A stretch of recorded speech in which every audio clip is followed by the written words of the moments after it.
Welcome, strangers on the internet, to ANEON, where I'll be continuing my recalling of my Hunter x Hunter experience. Today we're going to be entering a new arc, the Heaven's Arena arc. Subscribe if you want to see the end of the series and argue about our takes. Now let's not drag it out any longer and start. So basically, it's training arc time. Killua has found the best place to train if Gon wants to punch Hisoka's face, which sounds hilarious out of context.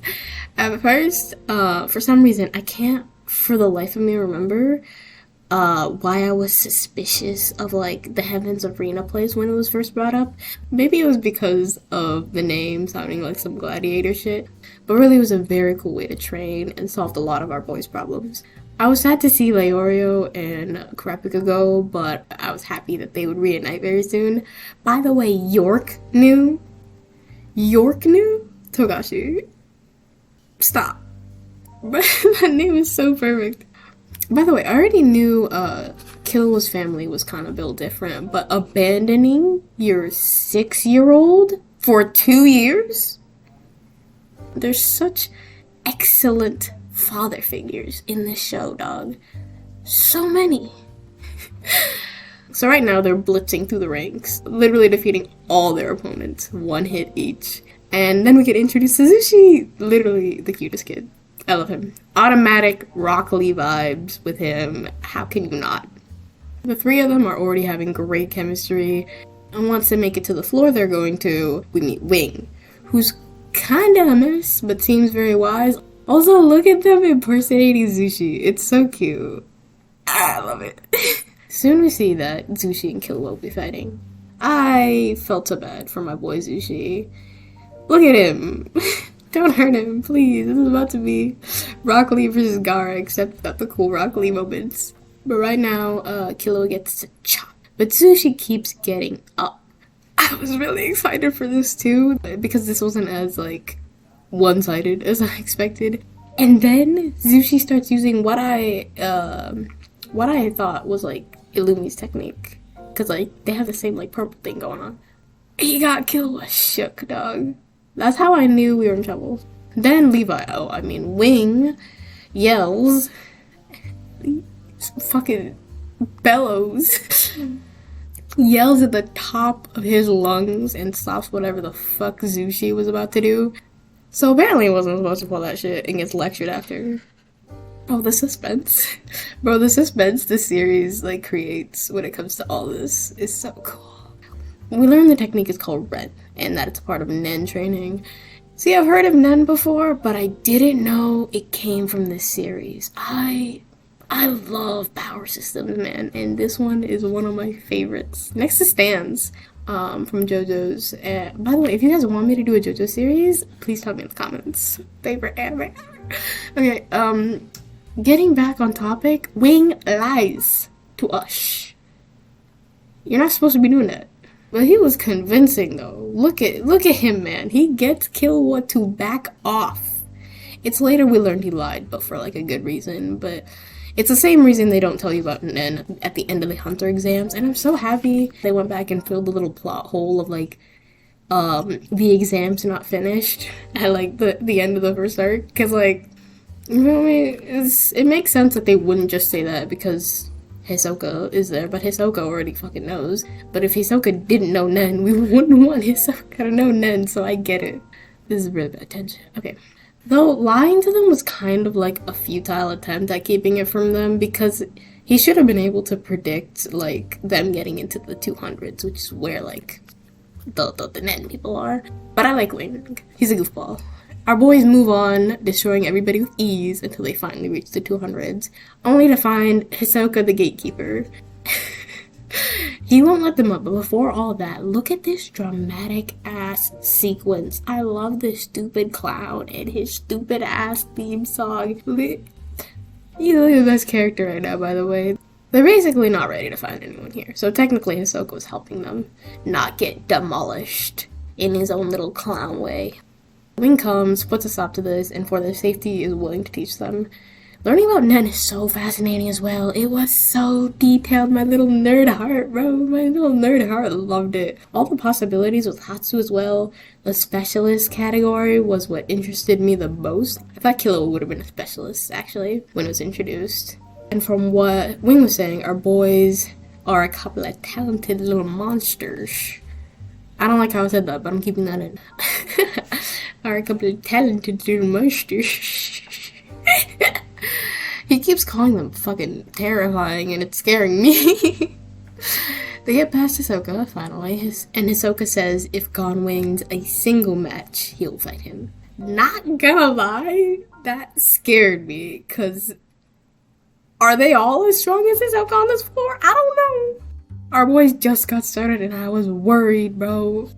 After that, they sign in on the floor and ruin this receptionist day. We got a bunch of creeps, almost as creepy as the resident clown, signing up for a fight. Gon is just ready to go. The creeps do their little creepy laugh, and Gon's fight is set for tomorrow with the Beyblade Man. The battle starts, and you can pretty much tell that Gon's losing this fight. Guido has Nen Beyblades. I saw no way for him to win this fight. I loved this ability, though. It's the best way to introduce the wide possibilities of Nen. And I think this is when Nen started to become, like, my favorite power system. The fact that so many things, like emotional attachment, can change the tides in a battle, it's just so dope to me. In their second fight, I wondered if the fishing pole would come to play in that way as well, but no. Gon just studied for this fight. He did his homework. He used the fishing pole to disrupt Guido's balance. Gon is not a brute force kind of main character. He's just naive and fresh right now, but I'm getting ahead of myself. What I really want to talk about is the Hisoka Castro fight. Before the fight, they hyped up this Castro guy so much that I was like, I kind of was straying away from my first thoughts of Hisoka is dog walking him, because there's no way he's about to lose before he fights Gon. And even then, I was still skeptical about whether Gon was ready for anything regarding Hisoka. But beginning of the fight, he landed a solid hit on Hisoka. And clearly the hype got to me, because I was like, okay, let's go then. The fight continues with Hisoka continuing to get smacked around with Castro's unknown ability. Look at my boy on the floor. I hate that I was low-key rooting for Castro to beat his ass. It was at this point in the series where I was like, who's my favorite character so far? And for those who don't know, and feel free to steal this, because I'm a super indecisive person, I needed some sort of technique to decide who the flip my favorite character was at this point. And I decided my favorites would be based off whoever I enjoy seeing on screen the most. It sounds like common sense, but trust me, it really, really helped me with my indecisiveness. And with this, I realized Hisoka might be my favorite because, come on, he's easily the most entertaining character so far. And the theme song, bro, the theme song. Come on. Also, the announcer girl for this fight, goated. She was hilarious. But back to the fight. Castro's now going for this motherfucker's arm. And I was like, that's not happening, no way. And this bitch offers it up. He offers it up to him. This solidified for me that this man is just clinically insane. There's no other way to put it. Castro high-key flexes by taking his other arm. I love how much we learned from Nen from this fight. People can make fucking shadow clones or doubles, as it's called in this case, but the way Castro uses them make it seem like he's too fast or he can just vanish / teleport. Is it just me? Or does every time Hisoka fight, I forget how creepy he actually is? Just hear this.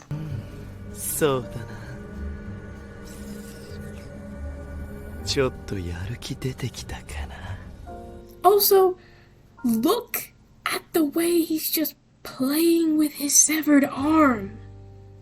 Not even that, I was stressing for him and then he gives me a pop quiz. Everybody be honest though. When you watch this scene, did you do the problem? Comment below. Me? Absolutely not. Before I could even pause the episode to try though, I saw this motherfucker put his hand into his stub. Fresh wound. A fresh wound. and he put his hand in like he was reaching for a cookie inside that bitch. Hisoka should just stop fighting and become a college math professor. Not high school. Definitely not high school. Wait, not not lower than either, bro. definitely not high school, and definitely not lower than either. Back to the fight though. At this point, I'm waiting for some trickery BS Hisoka shit, because ain't no way he sacrificed both his arms for free. And I got what I was hoping for, because my man just pulls out a healed arm like he's fucking Piccolo or something. And now he's getting into Castro's head. Now the tables have turned, Hisoka style. Castro right now is losing his fucking cool, and Hisoka continues to show how clever he is by picking out the original Castro. After that, he just picks this man apart. Like, he even gets his dismembered arm in the mix, bro. And then his fucking theme song comes in, and it's a rap, bro. It's a fucking rap after that. Like, if there was any way he was getting out of that, the song just finished him. My jaw was on the floor after that shit, bro. Even now, after I finish this series, Hisoka's cleverness is possibly only rivaled by, like, Medwim and no other. Now there's this girl. Super cute, by the way. I love her design. And her technique to reattach his arms is so fucking cool. It's so cool. I still don't completely understand her whole eye picture thing that she does here, but the one thing I really hate about this scene is Hisoka's face. I hate it. I hate it so much. Prices are crazy, though.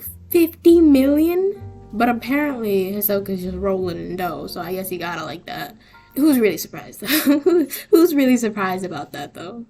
I probably love Hisoka's abilities more than any other character, because it's shit only Hisoka could use effectively. And it's even better when you realize his shit is named from snacks. It's just, how can you not like him? Like, ignoring the pedophilia. Cut that bit out. After this, Togashi drops another bomb on us. But at this point, I wasn't surprised that Hisoka was a part of the troop. I was surprised that Machi was a part of the fandom troop. To be fair, I already really liked her, and I hope she wasn't just a character who appears once, because her design is just too good for her to, like, pop in and just leave. But Hisoka always seemed to just be independent and flippant, so I was a little confused on why he'd be a part of the troop. But then, of course, we find out the troop is just another toy for this man. And to be honest, I respect it. I love him. No wonder he was my favorite.